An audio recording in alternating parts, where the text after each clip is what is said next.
Hello students, बालिका उच्च माध्यमिक आदर्श विद्या मंदिर मालपुरा द्वारा संचालित ऑनलाइन क्लास में मैं गोवर्धन शर्मा आपका स्वागत करता हूं। कक्षा 10 सामाजिक विज्ञान विषय में 7वां अध्याय राज्य सरकार जो है उसको हम पढ़ रहे थे। राज्य सरकार जो है इसको विधानमंडल के रूप में हम पढ़ते हैं। विधानमंडल में विधानसभा, राज्यपाल और विधान परिषद, 3 इसके अंग होते हैं। विधानसभा जो है उसको हम पढ़ रहे थे और विधानसभा के सदस्यों की योग्यताएं वगैरह, उनके जो प्रमुख पदाधिकारी हैं उनको पढ़ लिया था। और आज विधानसभा के अध्यक्ष जो हैं, इनके अधिकार और कार्य हैं, इनको हमें पढ़ना है। पावर एंड इनको आज जो है हम पढ़ेंगे। देखिए, विधानसभा के अध्यक्ष के अधिकार तथा कार्य जो है वो निम्न है। जिस प्रकार विधानसभा है उसी प्रकार केंद्र में हमारे क्या है, लोकसभा है। कौन है? लोकसभा। लोकसभा के अध्यक्ष को जो अधिकार प्राप्त हैं वो ही अधिकार विधानसभा के अध्यक्ष को प्राप्त होंगे। केवल एक अधिकार ऐसा है जो विधानसभा अध्यक्ष और लोकसभा अध्यक्ष को भिन्न करता है। लोकसभा के अंदर तो क्या है, संविधान संशोधन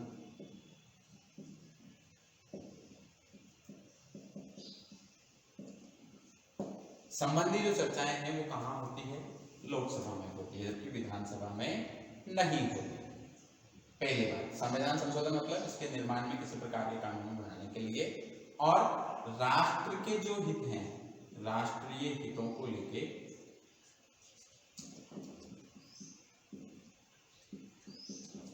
कोई उद्देश्य होता है, विदेशी संबंध से हो गया है किसी प्रकार का, तो वो विधानसभा के अंदर नहीं होते हैं। जिस प्रकार लोकसभा अध्यक्ष जो है सभी सदनों की अध्यक्षता करता है, उसी प्रकार विधानसभा अध्यक्ष जो है विधानसभा में होने वाली प्रत्येक बैठक की क्या करता है, अध्यक्षता करता है। संसद की कार्यवाही का, सदन की कार्यवाही का संचालन करता है। सदन में शांति और व्यवस्था बनाए रखने का कार्य भी लोकसभा अध्यक्ष का होता है। वैसे विधानसभा अध्यक्ष का कार्य जो है वो भी सदन के अंदर जो है शांति और व्यवस्था बनाए रखने का होता है, और मुख्य दायित्व है इसके हेतु से समस्त आवश्यक कार्यवाही करने का भी अधिकार है। किसी भी सदस्य को जो है अगर वो उनकी बात नहीं मान रहा है, शांति व्यवस्था नहीं बना रहा है, तो उसे जो है सदन से बाहर भी ये निकाल सकते हैं मार्शल्स की मदद से। सदन का कोई सदस्य जो है वो सदन में इनकी आज्ञा के बिना भाषण नहीं दे सकता। जब प्रश्नकाल होता है, प्रश्नकाल के बाद जो है इन्हें समय लेना होता है, और जब लोकसभा अध्यक्ष किसी सदस्य को बोलने की अनुमति देते हैं या विधानसभा अध्यक्ष किसी सदस्य को बोलने की अनुमति देते हैं, तो वो सदस्य जो है वो अपनी बात सदन में रख सकता है। बिना अनुमति के जो है कोई भी सदस्य नहीं बोलता, और उस सदस्य को बोलने के लिए एक निश्चित समय अवधि दी जाती है। समय अवधि पूरे होने के बाद बेल बज जाती है, उस रिंग के साथ ही जो है उस सदस्य को अपनी बात समाप्त करनी पड़ती है। वह साधन की कार्यवाही से ऐसे शब्दों को निकालने का आदेश दे सकता है जो असंसदीय या अशिष्ट हैं। किसी सदस्य के द्वारा अपमानित या किसी प्रकार से हम देखें कि जो शब्द हैं जो मर्यादित नहीं है, अमर्यादित शब्दों का अगर प्रयोग किया गया है, तो उसे विधानसभा के अंदर कोई भी कार्यवाही होती है उसका क्या है, रिकॉर्ड होता है, तो उसे रिकॉर्ड से बाहर निकालने का अधिकार किसके पास होता है? विधानसभा का जो अध्यक्ष होता है उसके पास होता है। कई बार अगर आप देखते हैं तो लोकसभा और विधानसभा जो है, राज्यसभा, इनकी कार्यवाही जो है लोकसभा और राज्यसभा जो हमारे चैनल हैं टीवी के ऊपर, उनके ऊपर आते हैं, तो उनमें कहा जाता है, कई बार अध्यक्ष के द्वारा कहा जाता है कि इधर नॉट ऑन रिकॉर्डिंग, मतलब ये जो कार्यवाही है ये रिकॉर्ड के लिए नहीं जा रही है। कहते हैं ना, लोकसभा अध्यक्ष कहता है कि माननीय सदस्य ये रिकॉर्ड पर नहीं जा रहा है, तो उसके अंदर किसी भी प्रकार के अगर शब्द का प्रयोग किया जा रहा है तो विधानसभा अध्यक्ष को अधिकार होता है कि उन शब्दों को जो है वो रिकॉर्ड से बाहर कर दे। सदन का जो नेता होता है उसके परामर्श से वह सदन की कार्यवाही जो कार्यक्रम है उसको निश्चित करता है। सदन का नेता कौन होता है, प्रश्न पूछा जा सकता है। तो लोकसभा में तो सदन का जो नेता होता है वो होता है प्रधानमंत्री। कौन होता है? प्रधानमंत्री होता है। और यहाँ पे जो सदन का नेता होता है, क्योंकि सदन जो है वो बहुमत दल का है, विधानसभा हो या लोकसभा हो, जिस पार्टी को बहुमत प्राप्त होता है तो उनका जो नेता होता है वो प्रधानमंत्री या मुख्यमंत्री बनता है। तो वास्तविक रूप से सही अर्थों के अंदर जो है सदन का नेता भी वही होता है। तो लोकसभा के अंदर तो प्रधानमंत्री, और राज्यसभा जो हमारी विधानसभा है इसके अंदर मुख्य जो मंत्री होता है हमारा सीएम जो होते हैं, वो क्या होते हैं? सदन के नेता होते हैं, और इनके परामर्श के ऊपर वह सदन की कार्यवाही का जो क्रम है वो निश्चित करता है। क्रम किस प्रकार से? पहले कौन प्रश्न पूछेगा, प्रश्न पूछा जाता है पहले प्रश्नकाल में, फिर उनके जो आंसर हैं वो संबंधित विभाग के मंत्री के द्वारा दिए जाते हैं। वह प्रश्नों को स्वीकार करता है या नियम विरुद्ध होने पर उन्हें अस्वीकृत भी करता है। जो सदस्यों के द्वारा प्रश्न पूछे गए हैं, प्रश्न जो है वो सत्ता पक्ष के द्वारा भी और विपक्ष के द्वारा भी जो है पूछे जा सकते हैं। वो प्रश्न जो है पूछने योग्य है अथवा नहीं, या फिर किसी प्रकार की गोपनीयता को समाप्त करने वाले हैं या अथवा नहीं, उनके आधार पर जो है लोग जो विधानसभा अध्यक्ष होता है वो इन प्रश्नों को जो है क्या करता है, स्वीकार करता है और नियम विरुद्ध होने पे उन्हें क्या कर देता है, अस्वीकार कर देता है। मतलब उन प्रश्नों को पूछे जाने की अनुमति नहीं देता। ठीक है, तो किसी भी सदस्य को जो है प्रश्न पूछना होता है, एक देखो इसके अंदर अलग अलग समय निर्धारित होते हैं। सबसे पहले जो है प्रश्न पूछा जाता है। प्रश्न पूछे जाने के बाद जो है एक समय का, थोड़े समय के लिए शांति काल होता है। शांति काल के बाद जो है आपस में तर्क वितर्क होते हैं किसी प्रश्नों के ऊपर और उत्तर दिए जाते हैं। ठीक है, ये एक सदन की कार्यवाही का एक निश्चित क्रम होता है जिसके अनुसार सदन की कार्यवाही संचालित होती है। कभी आपको मौका मिले तो आप टीवी के ऊपर या फिर लाइव अपने विधानसभा सदस्य या लोकसभा सदस्य के साथ जाके लोकसभा सदस्य या संसद की कार्यवाही को आप देख सकते हैं, और आपका जो विधानसभा सदस्य है उसके साथ आप जो है विधानसभा की कार्यवाही को देख सकते हैं। इसके लिए अलग से व्यवस्था होती है, देखने की बैठने की सारी कुछ व्यवस्थाएं होती है। तो इसका एक बार क्रम जो है आपको पता चल जाएगा किस प्रकार जो है कार्यवाही होती है। तो कोई प्रश्न नहीं पूछा जाना या किसी भी सदस्य के द्वारा प्रश्न पूछा जाता है तो पहले वो प्रश्न जो है पत्र के रूप में किसके पास भेजा जाता है, विधानसभा के अध्यक्ष के पास भेजा जाता है। उस प्रश्न को पूछ के उसकी अनुमति जो है वो विधानसभा अध्यक्ष देते हैं, तो वो प्रश्न जो है सदन में पूछा जाता है अथवा नहीं पूछा जाएगा।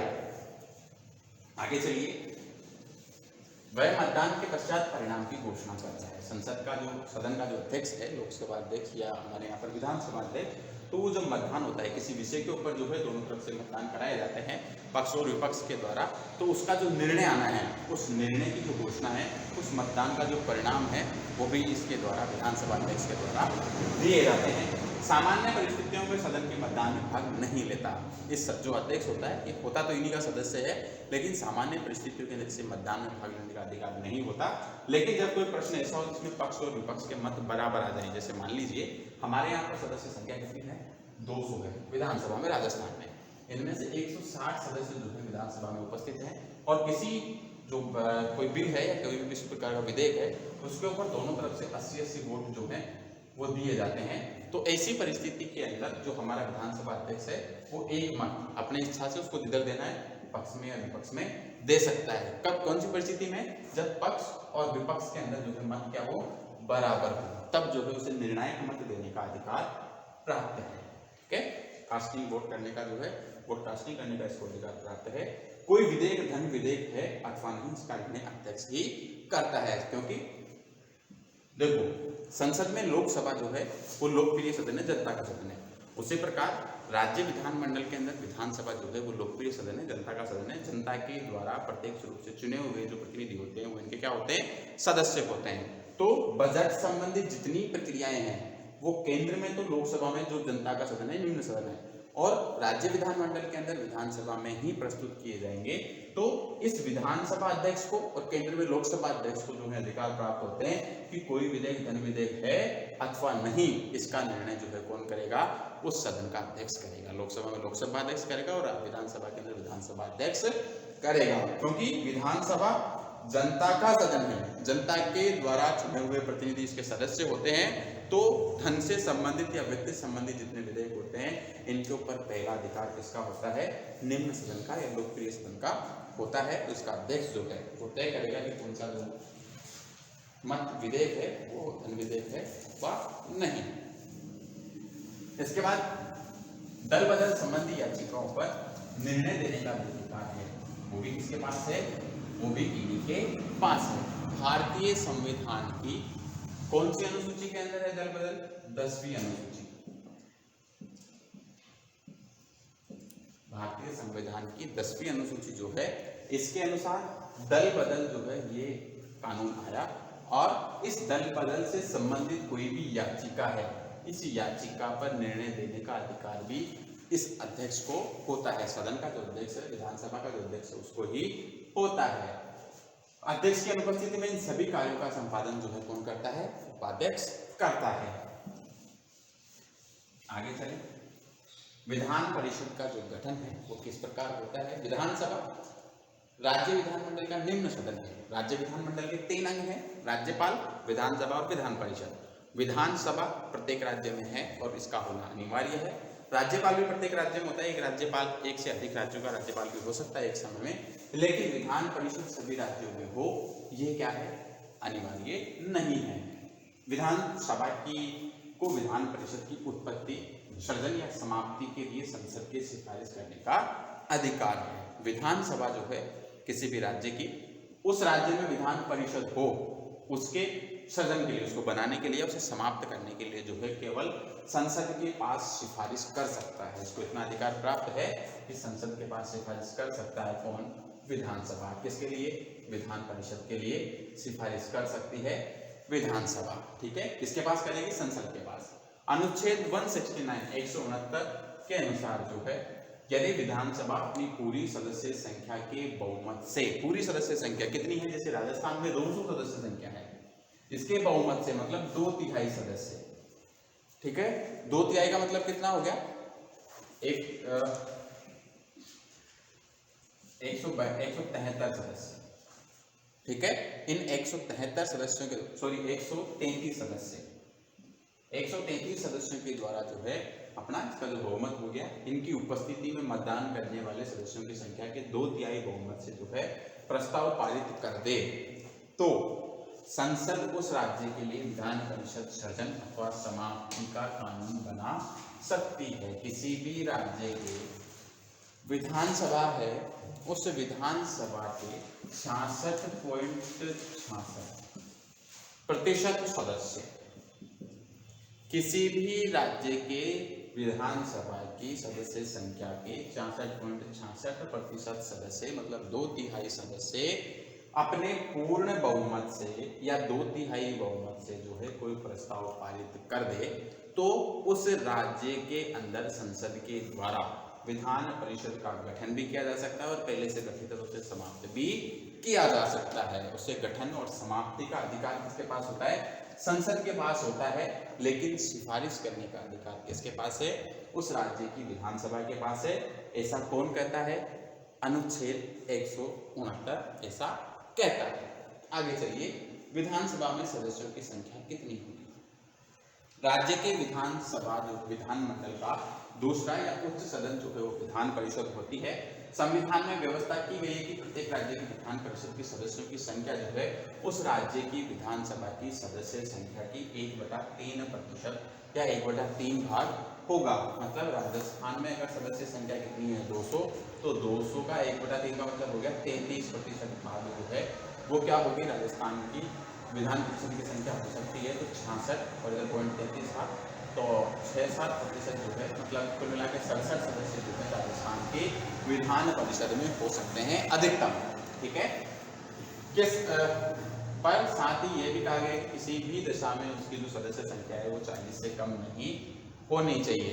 और इसके रूप में एक अपवाद था, अनुच्छेद 370 के अनुसार जम्मू कश्मीर राज्य जो है इसको विशेष राज्य का दर्जा दिया गया था और इस राज्य के अंदर विधान परिषद थी और विधान परिषद में इन सदस्यों से कम संख्या, मतलब 40 सदस्यों से कम संख्या हो सकती थी, ऐसा प्रावधान किया गया था। लेकिन अब तो जम्मू कश्मीर जो है 2 केंद्र शासित प्रदेशों में, जम्मू कश्मीर और लद्दाख विभाजित हो गया है, तो ये कानून जो है वहां से समाप्त हो जाएगा। लेकिन किसी भी राज्य के अंदर अधिकतम सदस्य संख्या तो उस राज्य की विधानसभा की 1/3 जो है भाग हो सकती है और वहां की जो सदस्य संख्या है कम से कम 40 होनी चाहिए। और इसके रूप में अपवाद स्वरूप जम्मू कश्मीर था, इसमें सदस्य संख्या का कोई प्रावधान नहीं था। इनके सदस्यों का निर्वाचन और मनोनयन किस प्रकार होता है ये हम नेक्स्ट वीडियो में देखेंगे। धन्यवाद।